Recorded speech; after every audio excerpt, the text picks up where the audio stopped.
எல்லா தொகுதியிலும் நிற்கிறது விஜய் தான் அப்படின்னு சொன்னவர். அப்போ அதுக்கு என்ன அர்த்தம்னாக்கா, என்னுடைய செல்வாக்கு மிக நீண்ட செல்வாக்கு, எல்லா தொகுதிகளிலும் விஜய்க்கான செல்வாக்கு இருக்கிறது, அப்போ எனக்காக தான் ஓட்டு போடுறாங்க, திமுக அதிமுகவை தாண்டி விஜய் தனியாக நின்று வெல்லக்கூடிய வலிமை எங்களுக்கு இருக்கிறது அப்படின்னு சொன்ன விஜய் இன்னைக்கு ஏன் கூட்டணி பேச்சுவார்த்தைக்குள்ள போகணும், கூட்டணி வைக்கலாமா வேண்டாமா அப்படிங்கிற டிஸ்கஷன் உள்ள ஏன் போகணும்? ஏன்னாக்கா அந்த விருப்ப மனு வாங்கினாங்க இல்லைங்களா, விருப்ப மனு வாங்கினதுல 30 பேர் மட்டும்தான் கேண்டிடேட்டாக நிற்பதற்கு தகுதி உடையவர்களாக அந்த கட்சியில் உள்ளவர்களாக தெரிவு செய்யப்பட்டிருக்காங்க. அவங்க நிறைய அப்ளிகேஷன்ஸ் போட்டதில் வெறும் 30 பேர் மட்டும்தான் போட்டியிடுவதற்கு தகுதியானவர்கள் அப்படின்னு ஃபில்டர் பண்ணி வச்சிருக்காங்க.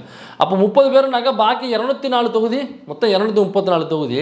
அப்போ 30 தொகுதி தான் ஆள் இருக்குனாக்கா பாக்கி 204 தொகுதிக்கு ஆளுக்கு எங்கே போகிறது?